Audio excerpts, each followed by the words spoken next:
Siempre es grato recibir en nuestra sesión de entrevistas de Pulso Nacional al directo amigo, licenciado Manuel Cruz, abogado, politólogo, comunicador, asesor empresarial, una persona que tiene una trayectoria profesional amplia y uno de los mayores conocedores de la situación política nacional. Y qué bueno que está con nosotros esta semana precisamente, donde han ocurrido tantas cosas que ha creado un hervidero después que la Junta Central Electoral pues evacuó una sentencia en la cual dividía los procesos electorales, precisamente de que algunos electores podrían votar directamente por los senadores y por los diputados y otros lo harían por el voto de rebote. ¿Cómo tú juicias esta decisión? ¿Cómo está usted, Manuel? Buenas noches, gracias por invitarme. Es un gran placer volver a estar aquí con ustedes. Miren, pienso que la Junta Central Electoral se ha estado enfocando en tomar algunas decisiones que yo pienso que a la larga le van a dar más problemas al proceso electoral que soluciones. Primero, a toda luz, si quiero entrar en el debate jurídico de esta resolución es evidentemente inconstitucional. De entrada yo pudiera señalar 3 violaciones constitucionales de esta resolución. Primero, porque el artículo 77 de la Constitución es bastante claro respecto a cómo serán elegidos los legisladores, tanto los senadores como los diputados, y establece de manera taxativa que van a ser elegidos de manera directa. El voto directo implica que el ciudadano tenga la oportunidad de marcar por su preferencia al legislador que quiere que lo represente. Entonces, en ese sentido, crear o sacar, ¿verdad?, en estas demarcaciones 6 específicamente, donde existen circunscripciones para que estas personas sigan siendo elegidos por el arrastre, yo pienso que es una decisión a toda luz, primero, que colide con el artículo 77. Máxime, la propia Constitución también establece, en varios de sus articulados, prohíbe los privilegios. Asimismo, también, la propia Constitución de la República establece de manera muy clara, que todos los dominicanos nacemos en condiciones de igualdad. Por consiguiente, crear una figura de arrastre para unos legisladores y para otros no, es a todas luces crear privilegios y crear elementos que vienen a caer en desigualdad. Vendría a ser ciudadano de primera y ciudadano de segunda. Así lo ha denominado parte de la oposición, ha denominado que así se crearía. Y hay un elemento que es, para mí, ¿verdad?, que soy, por ejemplo, tengo acceso a trabajo también, estudio de mercado, ese tipo de cosas. Hay dos senadores allí, me voy a reservar el nombre, pero de esos senadores que podrían ser elegidos por arrastre, casualmente, yo no sé si es, ¿verdad?, si es una, como diría Cantinflas, una casual de la casualidad, una cosa de esa, ¿verdad? Pero casualmente allí están dentro de esos que pudieran ser elegidos por arrastre. Primero, el legislador que tiene mayor tasa de rechazo en el país entero. Sí. Y segundo, una legisladora que es la que tiene el índice de valoración más negativo de todos los legisladores. Y ahora tienen la posibilidad de volver a ser elegidos sin tener que buscar los votos. ¿En qué se basaron para hacer esta diferencia, como usted dice, de que en algunos lugares sí y en otros lugares no? Mira, la ley 15-19, que es la ley que crea el nuevo régimen electoral, que ustedes me han escuchado, aquí hemos hablado de eso y he dicho que son las leyes posibles, pero no las leyes necesarias, tiene muchas debilidades. Entonces, el artículo 114 de esta ley ha establecido una división en esta dirección, y ellos han tomado como referencia supuestamente el espíritu de esta ley, de crear, la divide el voto de arrastre y también deja para que otras personas puedan ser elegidos de manera directa, de manera específica eso. Pero esa legislación, y conjuntamente con la 57-13, que también crea el voto preferencial, las dos, todo el mundo sabe que son inconstitucionales, porque es que el espíritu del legislador está plasmado en la Constitución, en su artículo 77, y es que todos los legisladores puedan ser elegidos de manera directa. Pero eso no se puede quedar ahí, porque la gente se ha quedado en el tema de los senadores. Señores, pero tenemos 5 diputados nacionales que la gente están ahí representando y la gente no vota por ellos. Claro. Y se le adjudica un porcentaje para dividir los votos que cogen los partidos, cuando la gente ni siquiera sabe que está votando por ellos. Igual pasa con los diputados. Muchas veces ni lo conoce. Igual pasa con los diputados al Parlacén. Inclusive los diputados al Parlacén se dan los nombres después que pasan las elecciones.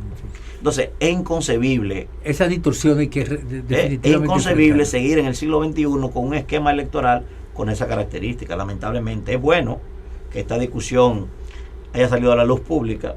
Lo desagradable es que haya salido esta discusión cuando ya estamos próximos a que abra de manera oficial el certamen electoral. Mira, la verdad es que la Junta Central Electoral tiene un gran reto, realmente, porque la propia Junta se ha dado una ruta para el proceso electoral del próximo año. Señores, en febrero hay elecciones municipales y en mayo hay elecciones presidenciales y congresuales. O sea, estamos a un año de las elecciones y hay unos plazos fatales, por ejemplo, para la pre-campaña, para la campaña, para que los partidos se adecúen a la ley 1519, a la ley 3318 sobre el régimen electoral y partido político. Los partidos tienen que adecuarse y decidir. O sea, hay un calendario muy apretado. Entonces, esta situación que ha creado la Junta, en la cual el presidente de la Junta Central Electoral dice que no hay marcha atrás, en una actitud realmente desconociendo otras instancias de jurisdicción mucho más alta que la propia Junta, como es el Tribunal Constitucional, y realmente convirtiéndose en juez y parte de un proceso, porque si la Junta, y eso se veía venir cuando el presidente de la Junta manda a solicitar las actas de las reuniones de la comisión que estudiaba. Esas actas no tienen ningún tipo de vinculación con lo que es el producto final, que es la promulgación de la ley que fue votada por los legisladores, todos los cuales alzaron su mano dándole su aprobación, y se supone que tenían conocimiento, independientemente que se conociera o se discutiera en el proceso interno de adecuación en la comisión de estudio. Lo que vale es lo que realmente está, y sobre todo está la Constitución, que no se puede violentar. Entonces ya eso comenzó a crear una situación que es lamentable, y lo reflejó la encuesta Gallup de esta misma semana, que más del 55% de la población le da poca credibilidad a la Junta Central Electoral. En ese sentido, en esa panorámica, ¿cuáles son tus recomendaciones, Manuel? Mira, pienso, Osvaldo, que es un elemento grave el hecho de que con un proceso ya al doblar de la esquina, como pudiéramos decir, que la sociedad en su conjunto muestre esos niveles de desconfianza hacia el órgano regulador. Pienso que eso es bastante grave y la Junta debe accionar en esa dirección para tratar de revertir de alguna manera ese porcentaje tan negativo que tiene. Como usted señalaba, evidentemente que yo pienso que se le fue un poco el seguro al presidente de la Junta. Primero porque él tiene que saber, miren, yo he dicho que si bien es cierto la Junta es el ente regulador del proceso electoral, una Junta Central Electoral sin el concierto de los partidos políticos no tiene razón de ser. No tiene razón de ser, Claro. O sea, una Junta Electoral, más allá del registro civil, no tiene funciones más importantes que un proceso electoral. Y un proceso electoral, quien lo compone son los partidos políticos. Por esa razón, siempre la Junta tiene que tratar de concertar a su máxima expresión todo lo que va a hacer, consensuarlo con los partidos políticos. Entonces, usted ver a un presidente de la Junta, si ya la Junta habló por resolución, usted lo que tiene que decir es: los miembros de la Junta hablamos por resolución. El que no esté conforme con eso, porque accione dentro del marco de la legalidad. Claro. Ahora, presentarse con esta tosudez, con esta característica de decir que eso no se va a revertir. Esta arrogancia, ¿no? Eso no está bien. Primero, tú estás dando muestra de que tú estás tomando parte del proceso. Claro. Cuando tú eres un tercero imparcial. Sí, tú no debes tener mayor interés de que ni el proceso sea negativo ni que beneficie a nadie. Lo tuyo es dirigir el proceso. La Junta debió, en ese caso, si no podía, no estaba en su capacidad de tomar una decisión, decir, bueno, como hay contradicción en la ley, o ellos entienden que había contradicción entre una legislación y otra, devolverlo a la decisión, poner en manos del Congreso o el Tribunal Constitucional, para que ellos tomen la decisión. O en su caso, tomar la lógica de la conveniencia política. Claro. ¿Cuál es la lógica? ¿Para qué se han hecho mismo acuerdo por conveniencia política? Sí. Lo hizo Balaguer con Peña Gómez, lo hizo Leonel Fernández con Miguel Vargas. O sea, siempre se ha hecho eso en este país para tratar de buscar soluciones. ¿Qué tú haces? Tú tomas la lógica de la conveniencia y dices, bueno, señores, vamos a tratar de ponernos de acuerdo, pero el proceso electoral está montado ahí, vamos a seguir con el esquema anterior para que no haya mayores conflictos. Pero la Junta no puede ser portador de conflictos, ni tampoco portador de que la gente piense es que no hay confianza en el ente Tiene regulador. que ser un, Hay otros elementos. Hay problemas también, serios, Hay otros elementos, Manuel, que crearon mucha suspicacia, y fue el hecho de que las provincias que van a tener el voto de rebote o el de arrastre, ¿no? Como se le llama, realmente son las que tienen mayor población electoral. O sea, casi el 60 o el 70% de la población electoral están concentradas en esa provincia. El que gana esa provincia gana la presidencia de la República. El que gana esa provincia gana el Congreso Nacional, la Cámara de Diputados, porque tiene 117 diputados, 118, la mayoría en el cosa. Entonces se ve como una forma muy estratégica de favorecer a algún sector particular, y la Junta debió cuidarse, como tú dices, como un ente que debe ser imparcial. Porque aquí en gran medida, ¿qué es lo que pasa, Pablo? Aquí en gran medida pasa casi igual lo mismo que pasa en Estados Unidos. Si bien es cierto que tenemos 31 provincias más el distrito, la República Dominicana, quienes gana ese casco urbano que se ha descrito ahí, pues prácticamente gana las elecciones, igual en Estados Unidos. A pesar de ser 50 estados, el que gana en 13, pues ganó la presidencia de la República. Eso mismo pasa, eso es importantísimo lo que está señalando, y por esa razón también yo entiendo el sentir, el disgusto que tiene sobre todo la oposición, porque que un esquema como este, es evidente que eso llama a suspicacia. Claro. Pero pienso que debe la Junta aprovechar el momento de discusión para abordar otro tema. Por ejemplo, aquí no puede seguir existiendo, no puede el próximo proceso electoral una figura como el método de Homs. Eso no puede seguir existiendo en la República Dominicana. Eso primero es anacrónico, y además de eso crea niveles de inconstitucionalidad también. Claro. Porque es que el espíritu de que en una provincia donde no hay mayores legisladores que dos, no, el espíritu sería que haya uno de la oposición y otro del partido de gobierno, no que los dos sean de la oposición o que los dos sean del gobierno, porque ese es el espíritu del equilibrio en una democracia. Y realmente la democracia trata de eso en sentido general, igual que en las instituciones. Por eso es que muchas personas dicen, pero ven acá, hacen una evaluación, pero todos los que están dirigiendo la mayoría de las instituciones públicas son del partido de gobierno. Entonces vienen a dirigir la Junta Central Electoral, que es un ente que debe de ser totalmente imparcial, porque tratamos de las elecciones, tanto congresuales como presidenciales. Entonces, también se criticó mucho cuando se hizo la escogencia en aquella ocasión del presidente de la Junta Central Electoral. Y creo que hoy estamos como viendo frutos de esas dudas que habían en aquel entonces. Hay otro aspecto importante, Manuel, que me gustaría conocer tu opinión. Fue la decisión tomada por el Tribunal Constitucional, que desconoció una parte de la ley electoral, en la cual obliga a los partidos a decidir por el método de escogencia de su candidato, la convención primaria de su candidato, de acuerdo a sus estatutos. Es una situación que ha habido muchos partidos que ya han logrado modificar sus estatutos, pero hay una situación, el PLD no lo ha hecho. Entonces, en el caso del PLD, tendría que convocar a una asamblea de delegados, o sea, el organismo máximo de dirección de ellos, que no es el comité político ni el comité central, entonces, para tomar esa decisión. ¿Cómo afectaría adecuarlo? Porque ya el comité central del PLD y la comisión política aprobaron que van a hacerse primarias abiertas. Sin embargo, se consigna en los estatutos que el proceso electoral de la escogencia ha cerrado lo interno. ¿Cómo se enfrentaría esa situación? Mire, yo quiero ser muy cuidadoso para referirme a ese tema. Primero porque mi posición yo la había externado anteriormente, inclusive la puse por escrito respecto a eso. Y digo ser cuidadoso porque todo el mundo sabe que hay un importante líder del país y otros que estuvo esgrimiendo el discurso de que esa figura, o sea, específicamente el inciso 3, ¿verdad?, el párrafo 3 del artículo 45 de la ley de partidos políticos, era inconstitucional. Eso estuvo debatiéndose mucho tiempo. Y yo desde el principio dije, cuando me tocó analizar eso, dije que sí lo era.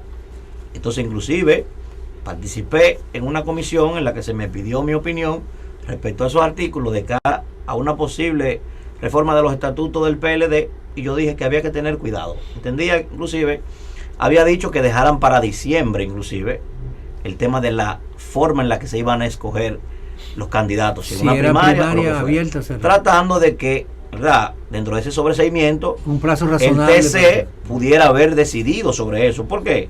porque una decisión que tiene piso de ilegalidad, evidentemente no puede generar posteriormente legalidad. Entonces, ahora, ¿qué pasa?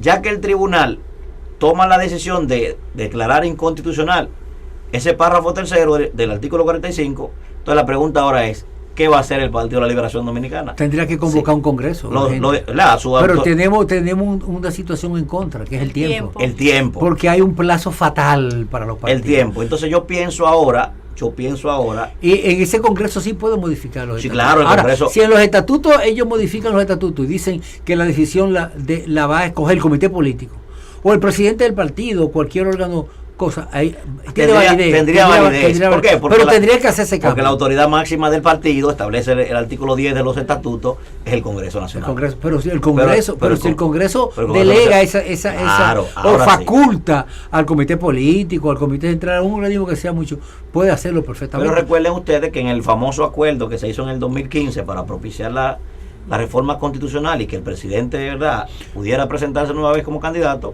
allí se aprobó en uno de esos articulados que entonces el Congreso se iba a convocar para el último trimestre del año 2020. O sea, hay un problema serio ahora mismo de cara a adecuar. Pero el Congreso lo puede ser convocado por el comité político. Sí, claro, de manera extraordinaria se puede convocar. Ahora, yo dudo mucho. Y frente a una situación como esta, que es una camisa de fuerza, yo creo que no hay otra salida que convocar rápidamente el Congreso. Yo dudo mucho, Osvaldo, que eso suceda. Primero porque el Partido de la Liberación Dominicana, señores, es más una maquinaria electoral que un partido. Y esa maquinaria electoral sabe que tiene un calendario ahí con fecha cierta, pero aparte de eso... Entonces tendría que hacer la primaria cerrada. Pero ya es lo más lógico. Pero esa maquinaria electoral ahora mismo está enfocada en dos elementos. Primero, en ganar las elecciones nueva vez, y segundo, en la situación interna que tiene, el conflicto. Sí, ¿Cuál es? Entonces, ese conflicto le va a llevar mucho tiempo al Partido de la Liberación Dominicana. O sea, suturar esas heridas para poder ganar unas elecciones es un asunto bastante complejo, señores, porque es que yo pienso que esas heridas salieron del plano político.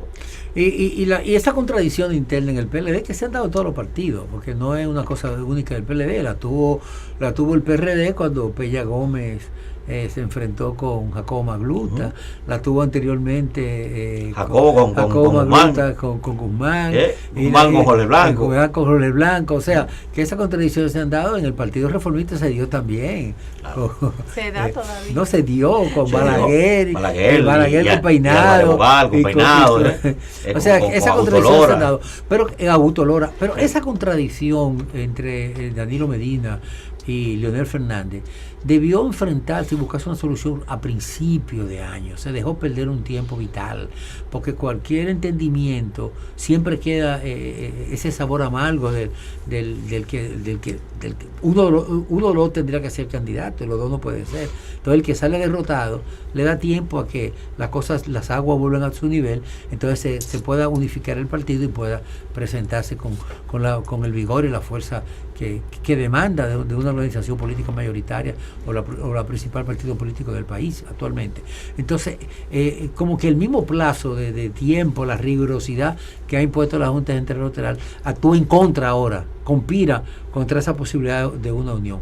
¿Cómo tú ves la solución final a esta situación? ¿Tú crees que realmente el PLD aprobará la presentación de la candidatura del presidente Danilo Medina como el político que, de acuerdo a la mayoría de las encuestas, lo señalan que con mayores posibilidades de retener el poder y abocarse necesariamente a una reforma constitucional?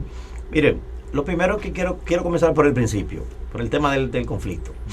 Existe un principio hobbesiano, ¿verdad?, de Thomas Hobbes, que en el siglo XVII estableció que cuando dos hombres buscan el mismo interés, lo que deviene es la guerra. Eso hay que estar claro en eso, ¿verdad?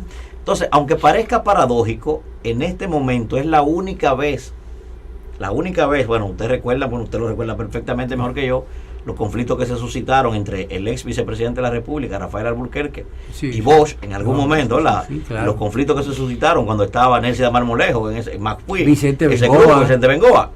Pero desde esa época hasta este momento es la única vez en la que el PLD se parece a un partido político. Sí. Porque es que si usted arranca desde los optimates y los populares en Roma y viene y se va a los güelfos y los gibelinos a los Tories y los Dwight. Un partido político es eso, una confrontación. O sea, un partido político no es lo que era el PLD, ¿no? Cuando Leonel era el único líder, que se sentaba un grupo de personas, 25, y decidían, allí va Osvaldo Soriano, y ya eso no es un partido político, eso es una CEPORA o una cosa de esa.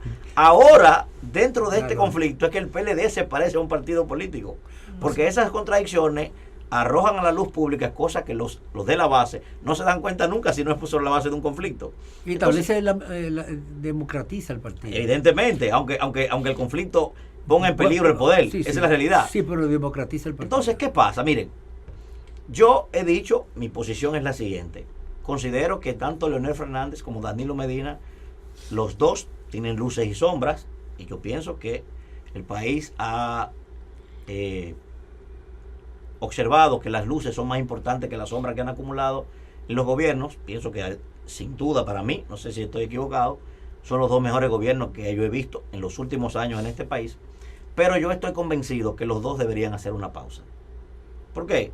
Primero porque cada uno de ellos ha jugado un rol importante, y pienso, yo soy partidario del modelo norteamericano. Pienso que un ciudadano que tiene el privilegio de presidir este país por 8 años es un privilegio que no hay forma de usted compararlo con nada. Y los dos han tenido esa oportunidad. Pero Leonel lo presidió por 12 y quiere volver. Con más razón para irse todavía. Quiere volver. Con más razón para irse. Ahora, ¿cuál es el elemento importante Hipólito aquí? Lo presidió por 4 y quiere volver. Quiere volver. Entonces, ¿cuál es el elemento importante ahora? Aquí. El elemento importante, yo he dicho que el Partido de la Liberación Dominicana, el elemento más engorroso que tiene y más difícil, no es quién va a ser su candidato. No es quién, si va a ganar en el 2020. Todas las encuestas dicen que puede ganar. Sí. Esos no son los problemas del PLD. El problema del PLD es uno solo, y es que no puede perder las elecciones. Ese es el verdadero problema que tiene el PLD. Entonces, ¿qué pasa? Si bien es cierto que Leonel Fernández ha hecho un trabajo, porque lo ha hecho, señores, nadie en este país, nunca en la historia de este país, había hecho una candidatura tan feroz como la que ha hecho Leonel Fernández para posicionarse en este momento. Pero tú sabes ahora, que escúcheme, hay 4 elementos por lo que yo considero que el PLD, sobre todo el comité político, va a tener que tomar una medida. Primero, todas las encuestas reflejan, todas, 14 han salido, que con todos los problemas que ha tenido y los puntos que ha bajado, Danilo Medina sigue siendo el activo político más importante del país, de mayor simpatía. Sí. Segundo, Danilo Medina tiene menor tasa de rechazo que Leonel Fernández. Sí. Tercero, por Danilo Medina ocupar la presidencia en este momento, tiene la capacidad de acordar en términos inmediatos con poderes fácticos en este momento, claro, que no lo tiene Leonel. Y por último, también las encuestas reflejan que Danilo sería el único que podría ganar en primera vuelta. Entonces, el comité político del PLD está obligado a asumir aquel famoso principio de que en política se hace lo que convenga, independientemente de cualquier cosa. Realmente la semana pasada el expresidente Leonel Fernández hizo una actividad masiva, violando la ley, porque la ley electoral dice que a partir del 7 de julio que se y no solamente a partir del 7 de junio, con todo y que a partir del 7 de junio están prohibidos los actos políticos en lugares públicos, y el Estadio Olímpico, donde yo sé de nosotros, es un lugar público, claro, y abierto. Entonces definitivamente, a pesar de eso, yo creo y comparto mucho contigo, han modificado la Constitución, porque los 3 últimos gobiernos que ha tenido el país, el caso de Hipólito Mejía modificó la Constitución a su conveniencia.